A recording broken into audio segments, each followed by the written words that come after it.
अस्सलामु अलैकुम वरहमतुल्लाहि वबरकातुहू। अल्हम्दुलिल्लाह 2 रोज़े मुकम्मल हो चुके हैं और उम्मीद है आपने भी रोज़े रखे होंगे। अगर आपको कोई शरई या तबई माने नहीं है तो रखे हैं तो अल्लाह ताला से दुआ है कि अल्लाह ताला हम तमाम के रोज़ों को कबूल फरमाए। और अगर किसी के किसी वजह से रोज़े रह गए तो अल्लाह ताला से दुआ है कि अल्लाह ताला उस वजह को दूर कर दे और उनको भी रोज़े रखने की तौफीक नसीब फरमाए। रमज़ान का महीना शुरू होते ही हमारे कुछ बहनों के कमेंट्स आना और इसी तरह व्हाट्सएप पर मैसेज आना शुरू हुए। सबकी प्रॉब्लम सेम है, थोड़ी थोड़ी चेंजिंग है उसमें, लेकिन सेम है। रोज़े को लेकर वो जो है परेशान है।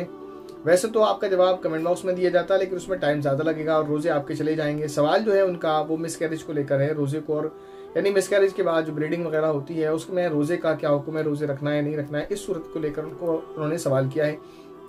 कई सारे सवालात हैं। किसी का सवाल ये है कि मेरा जो है 1 महीना 12 दिन का बेबी था जो मिसकैरेज हुआ है, किसी ने कहा 2 महीने का था, किसी ने अबॉर्शन कराया है, किसी ने कुछ। तो मसला ये है कि अबॉर्शन के बाद या मिसकैरेज के बाद हमें इतना ब्लड आया है या इतने दिन आया है या आ रहा है, तो रोज़े का क्या हुक्म है। तो मैं डिटेल में आपको यानी एक हुक्म सबका जो बता दे रहा हूँ जो सबके लिए होगा, तो आप उसे अच्छे से गौर कर लें, समझ लें।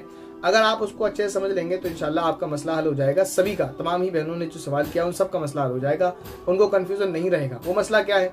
मसला ये है कि अगर किसी खातून को जो है मिसकैरेज हुआ है या उन्होंने अबॉर्शन करा है और वो जो प्रेगनेंसी थी वो 1 महीना, 2 महीना, 1.5 महीना, 2.5 महीना, 3 महीना, अगर 4 महीने से कम थी, ठीक है ना। तो अगर इतनी प्रेगनेंसी थी कि 4 महीने से कम थी, उस पर मिसकैरेज हुआ या अबॉर्शन कराया, उसके बाद ब्लीडिंग अगर होती है तो वो अगर 1 दिन होती है तो कोई मसला नहीं है। जब ब्लड बंद हो जाए तो आप जो है यानी 1 दिन के बाद ब्लड बंद हो गया, फिर आया ही नहीं, तो आप नमाज और रोज़ा रखें, नमाज पढ़ें।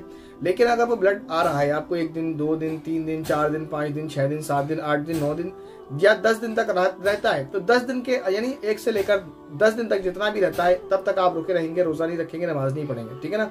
इस सूरत में 10 दिन तक है। 10 के बाद जो है फिर आपको जो है नमाज भी पढ़ना है, रोज़ा भी रखना है। उसमें एक मसला अलग हो जाता है फिर के पीरियड्स के दिन आपके कितने थे नहीं थे, वो एक मसला फिर आप अपना अलग है, वो आप कर लें, क्योंकि पीरियड्स के जितने दिन थे उस हिसाब से फिर आपका मसला होगा कि 10 दिन के अंदर जो दिन थे उस यानी अगर ब्लड 10 से ऊपर गया है तो आपको रोज़ा रखना है और नमाज पढ़नी है। लेकिन वहाँ सवाल ये पैदा होगा कि फिर 10 दिन के अंदर में जो ब्लड था उसमें आपको रोज़ा रखना था या नमाज पढ़नी थी, तो उसकी आपको कज़ा करनी है नहीं करनी है, तो वो एक मसला अलग है। वो आप बाद में पूछ लीजिएगा कमेंट करके या जैसे भी है, वहाँ फिर मसला अलग हो जाएगा।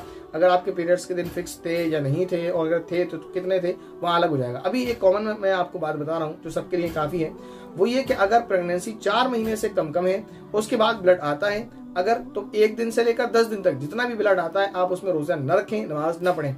10 के बाद अगर आता भी रहे तब भी कोई मसला नहीं है, आप रोज़ा रखें और नमाज पढ़ें।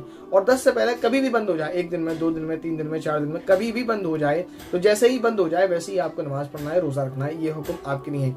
उम्मीद है ये मसला आपको अच्छे से समझ आ गया होगा। फिर भी अगर आपको कोई कन्फ्यूजन है तो आप कमेंट करें, या आपने अगर व्हाट्सएप पर पूछा है तो आप दोबारा मैसेज करें, इंशाल्लाह आपको क्लियर कर दिया जाएगा। अस्सलामु अलैकुम वरहमतुल्लाहि वबरकातुहू।